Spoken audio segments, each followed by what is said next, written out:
une relation ou vécu une fin de relation dans les 6 derniers mois. Maintenant, qui est célibataire dans la salle? Ah! Donc vous vous êtes fait larguer, mais il y a plus longtemps en fait. Bref, donc ça vous parle a priori. Alors, pour celles et ceux qui sont déjà venus à Histoire de cul ou qui suivent les chahuteuses, vous connaissez peut-être un des personnages emblématiques d'Histoire de cul. Elle s'appelle Madame Chérie. Ah, ça y est, ça c'est systématique, le fan club. Super. Non mais je le vis hyper bien, vous inquiétez pas, mon ego est très bien rangé. Ouais, c'est ça, c'est ça. Ah, très bien. Bref. Et alors, bon, vous connaissez peut-être Madame Chérie, pour celles et ceux qui ne la connaissent pas, voilà, vous allez voir, c'est une femme puissante, pleine de charisme, un cerveau... C'est là où j'aime beaucoup mon métier d'accompagnante, hein, parce que je fais aussi des trucs à côté de porter des talons hauts et des jupes fourreaux à la Bellevilloise. J'ai eu l'immense plaisir de plonger mes mains dans son cerveau.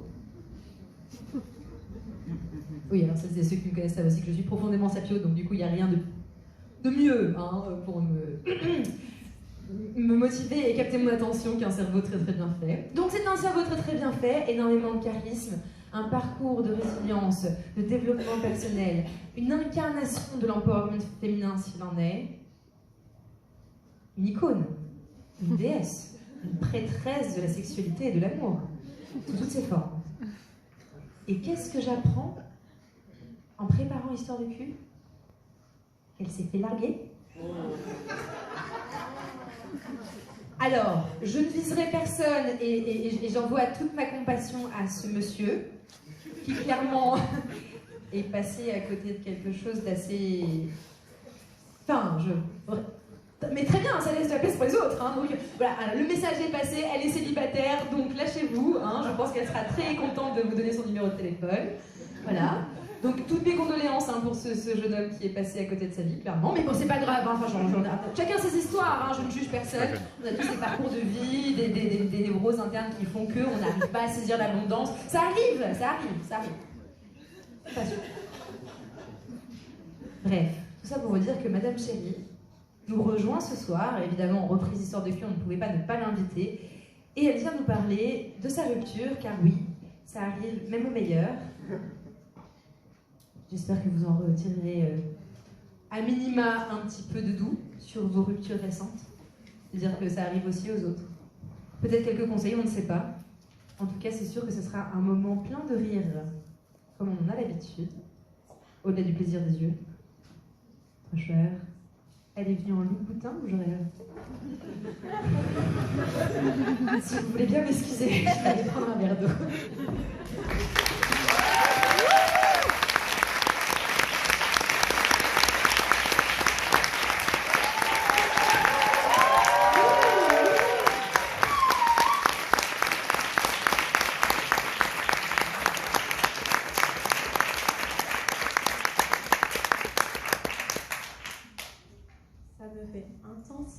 Plaisir de vous voir, surtout toi et toi, et toi, et toi, et toi, et tout cela, et cela aussi, et peut-être toi aussi, on ne sait pas.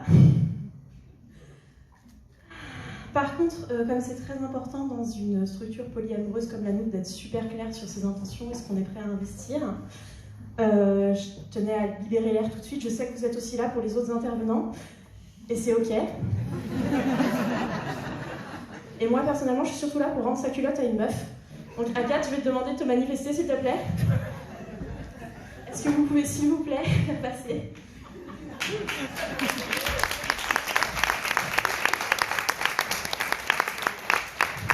Voilà. Et dans cette opération, on se croise et vous êtes un dommage collatéral délicieux. Voilà. Du coup, vous savez déjà que quand c'est bon, moi j'y retourne, donc j'espère qu'on pourra le refaire.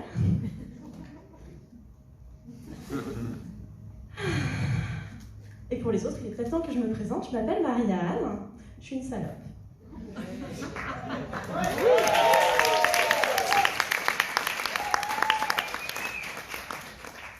Salope, ça veut dire que ma sexualité est suffisamment importante pour moi pour que j'en fasse un des piliers de mon couple.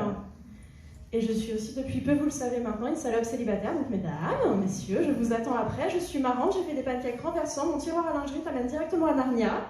Et à mon contact, t'as toujours un truc complètement improbable à raconter aux gens, ça c'est juré. Et on va faire un deal ensemble, on va parler d'un sujet difficile, mais on va pas charger mon ex ce soir pour 2 raisons. La première, c'est qu'il est là.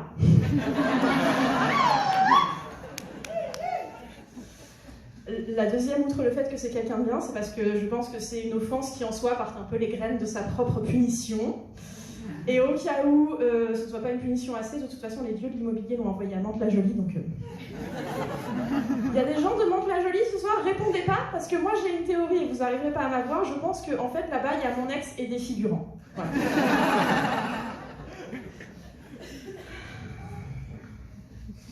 Donc mon homme m'a larguée après à peu près 5 ans de relation et je me sens comme si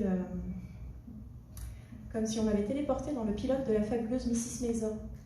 Vous connaissez ce show? Moi c'est ma drogue, on suit les aventures de Midge, une brunette dans les années 50 avec un look absolument ébouriffant, une langue vraiment très très bien pendue qui se fait plaquer après 5 ans, qui va aller chercher son mec downtown dans les endroits où il a l'habitude de traîner, qui se retrouve à vomir son seum sur la scène d'un cabaret. À la fin ça devient une carrière, moi j'étais hypnotisée et aujourd'hui...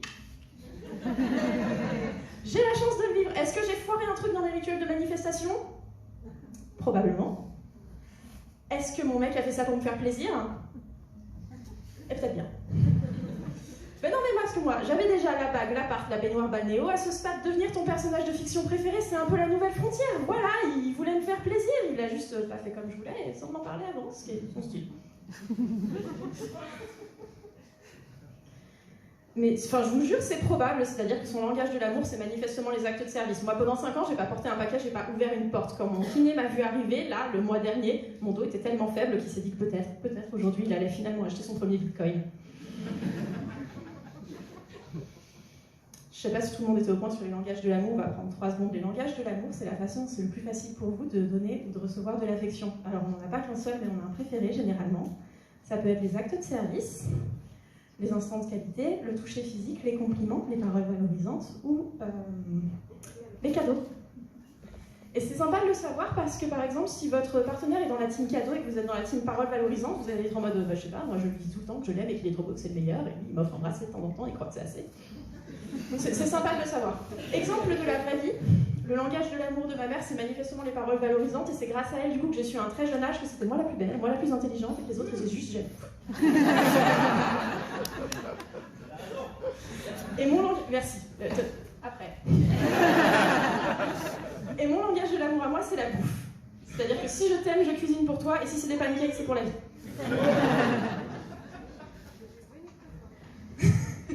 Laetitia, quand tu veux. Et donc, moi j'étais entourée de soins, et je me sentais très aimée, et je dois dire que j'ai rien vu venir. Et je dois reconnaître que j'ai des torts, parce que sincèrement, quand il m'a interdit de faire le ménage pendant à peu près 1 an, ça sonnait peut-être le glas du bordel, mais moi je me suis dit que peut-être quelqu'un avait enfin compris que je suis trop précieuse pour toucher une serpillière. Au final, je faisais pas comme il aime. Non, mais ok, il y avait des signes avant-coureurs, j'ai merdé, honnêtement, j'aurais dû voir venir quand un type qui est basiquement une huître te traite de perles, faut avoir une estime de soi un peu trop bien approchée pour entendre tu es la meilleure partie de moi. Et bah putain, qu'est-ce que tu m'emmerdes.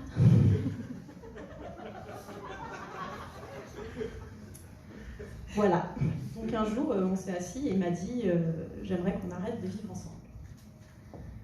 Et j'ai demandé est-ce que tu veux qu'on continue à relationner, et il a répondu je sais pas. Et moi j'ai des règles. Donc la première, évidemment, c'est qu'on ne parle pas du Fight Club. La deuxième, et c'est drôle parce qu'il a la même, c'est de ne pas courir après quelqu'un qui ne veut pas que je cours après. Et la troisième, puisqu'on y réfléchit, ce serait probablement de ne pas courir en talons, mais ça c'est autre chose. Et voilà. Et j'ai encore des petits regrets aujourd'hui parce que j'ai pas trouvé la force ce jour-là de poser la vraie bonne question. C'était de quoi tu as besoin pour savoir? Qu'est-ce qu'il faut pour être sûr? On en est où? C'est quoi l'inconnu? Du coup, au risque de me répéter, voilà.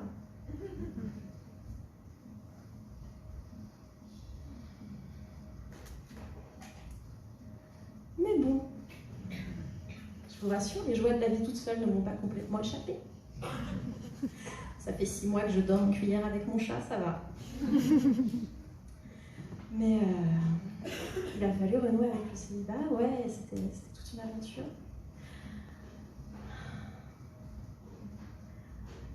Il y a quelque chose qui s'est passé de parfaitement inattendu pour moi, mais la vie c'est inattendu, finalement c'est normal. Vous voyez, un jour vous vous demandez, vous allez vous varier en blanc ou en beige, et un jour vous êtes en train de piquer une crise de nerfs, assise par terre sur le sol de votre salon, pleine de sueur, parce qu'en fait vous voulez récupérer votre caution, mais les murs sont beige et pas blancs, et que c'est une règle immuable de l'immobilier, qu'il y a 170 teintes de beige en magasin, mais pas la bonne, et donc il va falloir tout repeindre.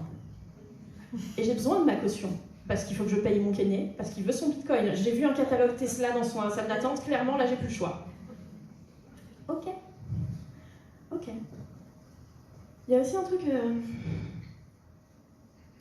identitaire qui se passe. C'est-à-dire que là, je dois laisser mourir une de mes identités pour pouvoir passer à autre chose. C'est une période qui est super vulnérable et c'est ok. C'est tendu, mais c'est ok. Je dois faire le deuil de qui j'étais en relation et je dois aussi faire le deuil de mon privilège de dire à tous mes copains célibataires « Tu verras, la bonne personne va se pointer dans ta vie quand tu t'y attends le moins. » Oh, le privilège des élus, j'adorais ça. Ah, le sentiment de supériorité délicate, caché sous de la bienveillance, si agréable. La certitude que soit on s'en est sorti, plus jamais ça. Non. Au final, je me sens comme cette robe que tu as achetée en me disant que tu allais la porter tous les jours et que tu retrouves 3 ans après avec encore son étiquette. D'ailleurs, rentre au service, lis Marie Kondo, débarrasse-toi de cette merde. T'as pas besoin de ce rappel de ton échec. Et on parle de Marie Kondo là, mais mon ex c'est plutôt un maximaliste, lui en témoigne ses 500 DVD, il a tendance à pas se débarrasser des choses, donc je me dis qu'il devait vraiment avoir besoin de reprendre sa liberté pour me rendre la mienne au lieu d'essayer de me stocker dans la pièce en plus avec ses Funko Pop.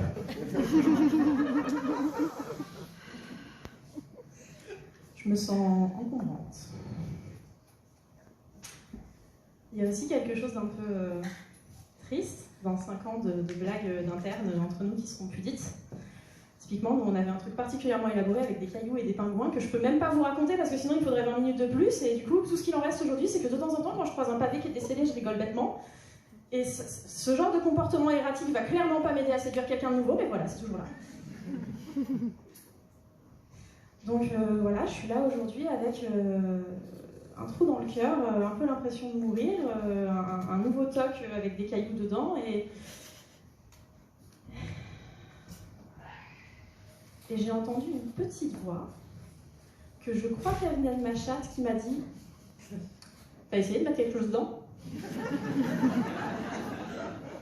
Alors j'ai essayé de lui expliquer que non mais tu sais c'est un trou émotionnel et tout. Elle fait non mais je te jure, moi d'habitude quand ça va pas, je mets un truc dedans, ça va tout de suite beaucoup mieux. Alors j'ai essayé de trouver une bite. J'ai essayé de trouver une bite, mais comme je suis très très sensible en ce moment, le pourcentage de chances que je m'énerve quand la personne en face va dire quelque chose de stupide, de droite ou les deux, est quand même assez élevé. Et du coup, là j'en suis au point où, je déconne pas, je l'ai fait samedi dernier, hein, j'ai pris le mec le plus mignon dans un rayon de 1 km et je lui ai dit que ce qui me ferait vraiment fantasmer, ce serait de le rejoindre chez lui toute nue sous mon manteau et qu'on se parle pas. Mission accomplie.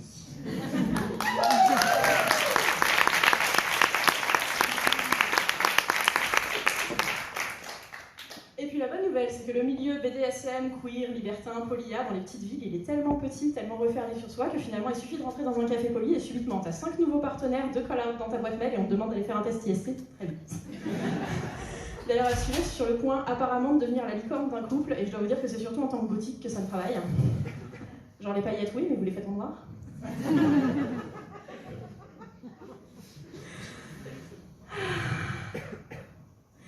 Mesdames, messieurs, nouvellement sur le marché, coucou. C'était un vrai plaisir, un vrai privilège d'être de nouveau avec vous ce soir. J'aimerais qu'on applaudisse mon ex au premier rang qui a pris la charge comme un champion. Et si jamais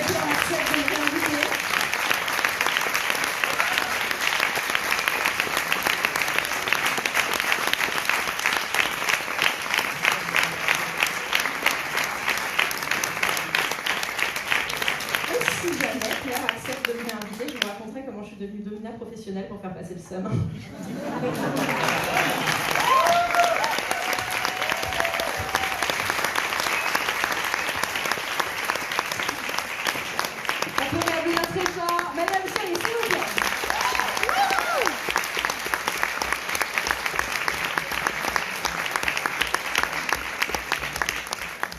j'entends des témoignages comme ça, je me dis que, en vrai, je suis vraiment une planquée, moi, à ce show. Hein.